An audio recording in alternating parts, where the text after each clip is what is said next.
आर्हत वाङ्मय में कहा गया है, समयम गोयम मापमाय। दुम पत्तये पंडुय ए जहा, निवडई राई गणान अच्छय। एवं मनुयान जीवियम, समयम गोयम मापमाय।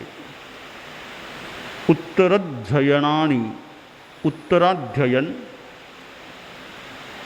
जैन आगम वाङ्मय में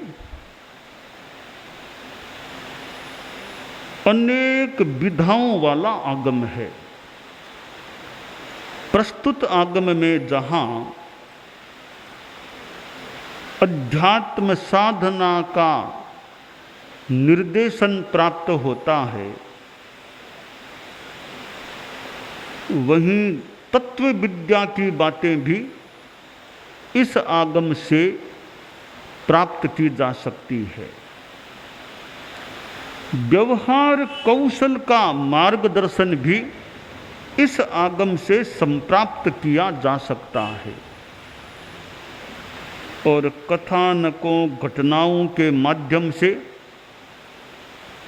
ज्ञान वर्धन के साथ वैराग्य वर्धन का अवसर भी प्राप्त किया जा सकता है। कुल 36 अध्ययनों वाला यह आगम अनेक व्यक्ति इसको याद करने वाले, कंठस्थ करने वाले, भारमल जी स्वामी हमारे परम पूज्य दूसरे आचार्य प्रवर्तो खड़े खड़े इसका स्वाध्याय कर लेते, भले मुनि अवस्था की बात हो। एक सुंदर साधु को प्रेरणा देने वाला आगम। 10वां अध्ययन इसका है, गौतम के नाम संदेश, और संदेश का केंद्रीय तत्व है समयम गोयम मापमाय। गौतम, समय मात्र भी प्रमाद मत करो, अप्रमत्त रहो, जागरूक रहो। समय एक ऐसी चीज है जो फ्री में मिलने वाली चीज है, एकदम फ्री मिलती है। कोई इसके लिए पैसा नहीं लगता कि 1 घंटा के लिए इतना रुपया देना पड़ेगा, ऐसा कोई नियम नहीं, बात नहीं। सबको समय फ्री में मिलता है। प्रतिदिन 24 घंटे मिलते हैं। अच्छा समय है 24 घंटों का। 24 घंटों का आदमी उपयोग क्या करता है, यह ध्यातव्य है। 24 घंटे मेरे कैसे व्यतीत होते हैं। संस्कृत में कहा गया, मा वृथा समया कृथा, समय को व्यर्थ मत जाने दो। दुनिया का बढ़िया आदमी वह होता है जो समय का बढ़िया उपयोग करता है। दुनिया का घटिया आदमी वह होता है जो समय का घटिया उपयोग करता है। बादल बरसता है तो कौन आदमी पानी को बाल्टी में इकट्ठा करता है, कौन सा पानी गंदी नाली में पड़कर गंदा हो जाता है। पानी तो पानी है, पर उसको स्थान आश्रय कौन सा मिलता है, उसका प्रयोक्ता आदमी किस रूप में प्रयोग करता है, यह प्रयोक्ता पर या स्थान आदि पर निर्भर करने वाली बात होती है। उस पानी को पिया भी जा सकता है, उस पानी से स्नान आदि भी किया जा सकता है, और उस पानी को यों ही कोई बहा भी सकता है। तो समय एक पानी के समान तत्व है, हम उसका क्या उपयोग करें, यह हमारे लिए ध्यान देने योग्य बात होती है। एक आदमी अशुभ योगों में समय बिताता है, एक आदमी शुभ योगों में समय व्यतीत करता है। एक साधु साधना में समय लगा रहा है और एक पापात्मा दुरात्मा पाप कार्यों में समय लगा रहा है। एक साधु तपस्या में समय का नियोजन करता है और एक आदमी समस्या बढ़ाने में समय लगा देता है।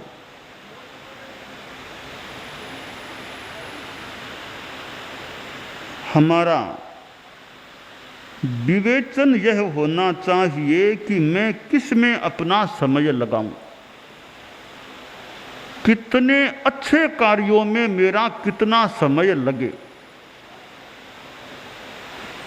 परम पूज्य गुरुदेव तुलसी 24 घंटों में से कितना समय तो दूसरों के लिए लगा देते थे, कितना समय खुद के स्वाध्याय आदि में लगाते और कुछ समय आदमी का निजी कार्यों में लग जाता है। 24 घंटों को व्यवस्थित रूप में विभाजित करना चाहिए। आदमी को 24 घंटों की प्लानिंग विभाजन करना चाहिए, कितना समय मेरा किस कार्य में लगे। आप लोग गृहस्थ हैं, आपको भी चाहिए कि 24 घंटों का डिवाइडिंग करें, बांटें, किस कार्य में कितना समय लगाना आवश्यक है या लगाना चाहिए।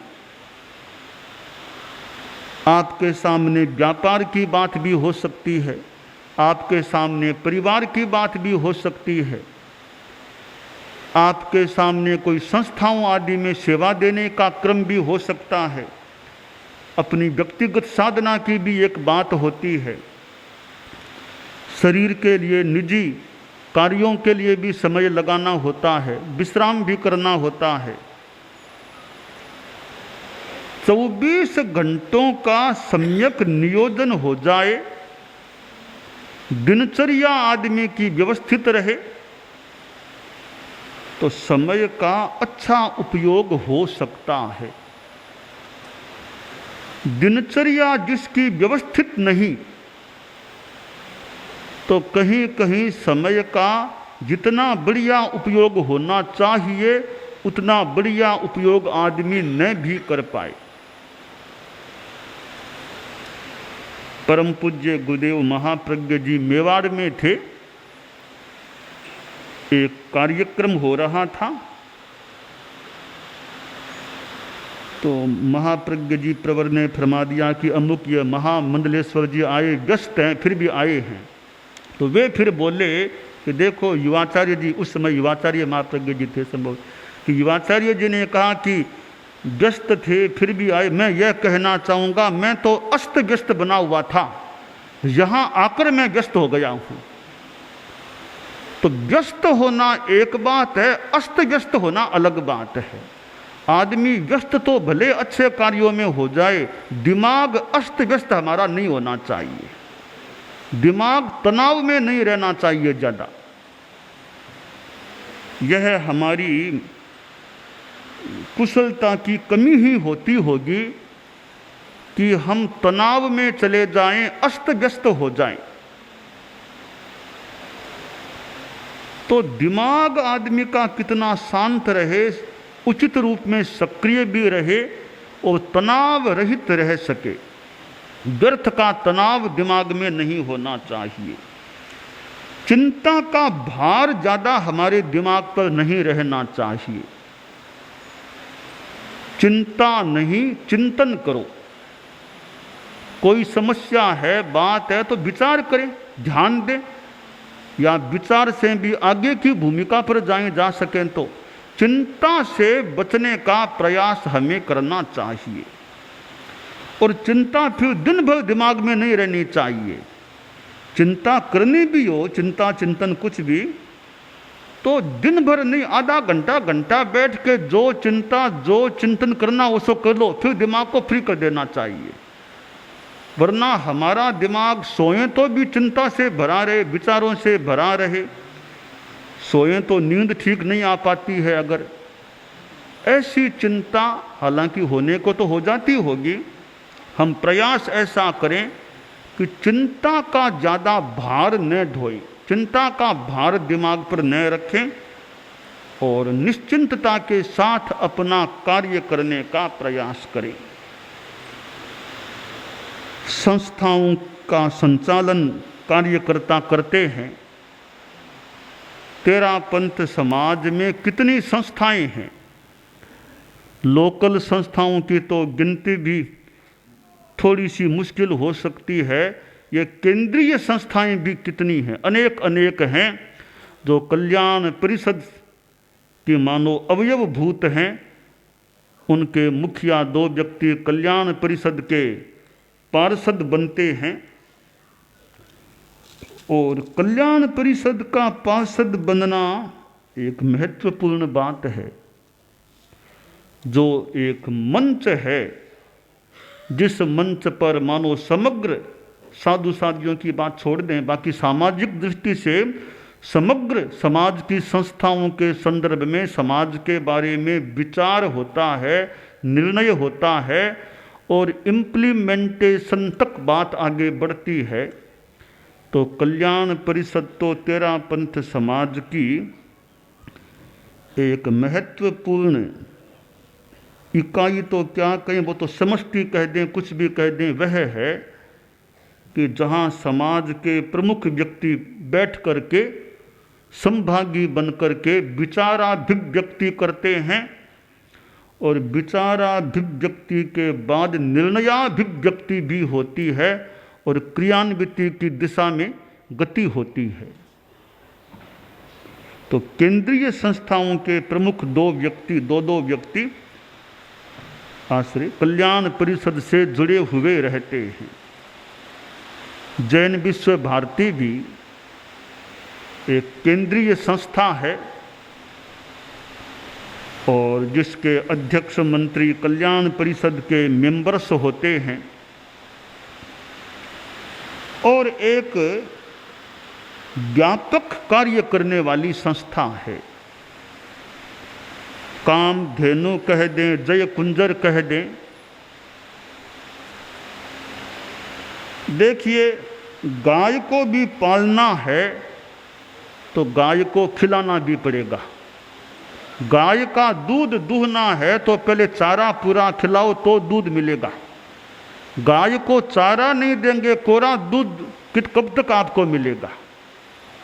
तो गाय को भी पालना है, दूध पाना है तो उसको परिवार के सदस्य की तरह मान करके उसका पालन पोषण करेंगे, चारा घास फूस देंगे तो गाय भी दूध दे सकेगी।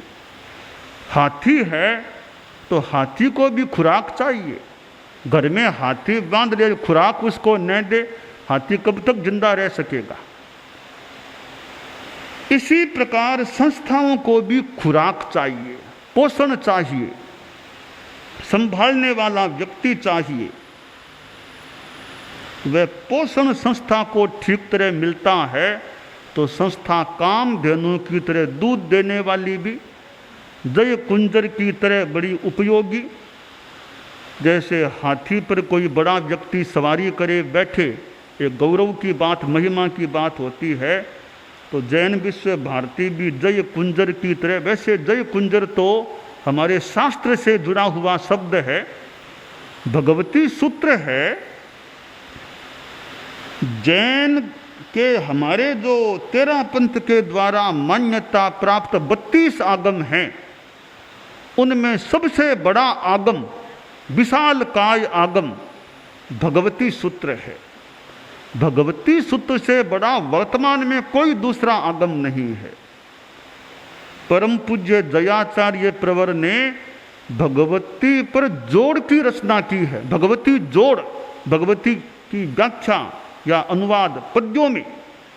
विशाल काय राजस्थानी भाषा का वह ग्रंथ, राजस्थानी भाषा का महिमा मंडित ग्रंथ संभवतः भगवती जोड़ को कहा जा सकता है। कैसे रचना हुई है भगवती जोड़ की, तो भगवती सूत्र है वो एक तरह से जय कुंजर है, कितना तो उसमें ज्ञान है भगवती सूत्र में। कोई उसको पढ़े, आप लोग गृहस्थ हैं, अनुवाद को भी पढ़ें, टिप्पण को पढ़ें, भाष्य को पढ़ें, ज्ञान प्राप्त हो सकता है। अब हमारे यहाँ जो ऐसे आगम हैं, कितने कितने आगम प्रकाशित हैं, पर प्रकाशित करने वाला कौन है? जैन विश्व भारती को यह अवसर प्राप्त होता है उसको प्रकाशित करके समाज के सामने लोकार्पित करना। कितनों के पढ़ने के काम वे ग्रंथ आते हैं। आज तक जैन विश्व भारती ने कितने कितने आगमों का प्रकाशन किया है। साहित्य के क्षेत्र में देखें तो साहित्य के प्रसार में या उसके माध्यम से ज्ञान के प्रसार में जैन विश्व भारती का बड़ा योगदान है। कितने कितने लोगों को साहित्य मिलता है, ज्ञान उनका बढ़ता है, उसमें जैन विश्व भारती के साहित्य का हमारे समाज में बहुत बड़ा योगदान है। महत्वपूर्ण, अति महत्वपूर्ण योगदान है। एक साहित्य का पूरा विभाग, बड़ा विभाग हो जाता है। तो साहित्य में आगम भी हैं और अन्य साहित्य भी है। हमारे आचार्य प्रवरों का कितना साहित्य को फैलाने में जैन विश्व भारती का बड़ा श्रमदान योगदान रहा है। हमारे साधु साधियाँ, हम लोग तो लेखन, श्रुत लेखन आदि आदि का काम कर देते हैं, पर प्रकाशन के लिए पैसा तो हमारे साधुओं के पास है नहीं, तो प्रकाशन करा दे तो पैसा तो आप लोगों के पास है, संस्थाओं के पास है। तो संस्थाएं वो काम करती है कि उस ज्ञान को कैसे फैलाया जा सके। फूल में सुगंध है, पर फैलाने का काम तो हवा को करना होता है। तो हमारे आचार्य प्रवरों, चारित्रात्माओं आदि ने साहित्य का निर्माण किया, पर उसको फैलाने का काम जैन विश्व भारती हवा बन करके करती है, उस ज्ञान को फैलाती है। समण संस्कृति संकाय है, कितने कितने विद्यार्थियों को जैन विद्या को पढ़ने का मौका समण संस्कृति संकाय दो जैन विश्व भारती का ही अंग है के माध्यम से प्राप्त हो रहा है। प्रेक्षा ध्यान को देखें, प्रेक्षा फाउंडेशन कह दें, तुलसी अध्यात्म निडम कह दें, प्रेक्षा ध्यान का शिविर लगाना, प्रेक्षा ध्यान में लोगों को संभागिता देना, इसमें जैन विश्व भारती के इस प्रेक्षा फाउंडेशन जो भी का कितना बड़ा योगदान। इधर जीवन विज्ञान को देख ले, जीवन विज्ञान अकादमी, जीवन विज्ञान को जगह जगह फैलाने में जैन विश्व भारती के जीवन विज्ञान संभाग का कितना योगदान है। और इधर फिर ग्रंथागार, जैन विश्व भारती का ग्रंथागार है, कितना महत्वपूर्ण ग्रंथागार है। कोई पढ़ने वाला व्यक्ति वहाँ बैठे अध्ययन करे, ग्रंथागार में कितने कितने ग्रंथ निहित हैं। कार्यकर्ताओं ने कितना श्रम किया होगा, इतना अच्छा समृद्ध ग्रंथागार, कितने कितने ग्रंथ वहाँ पर हैं।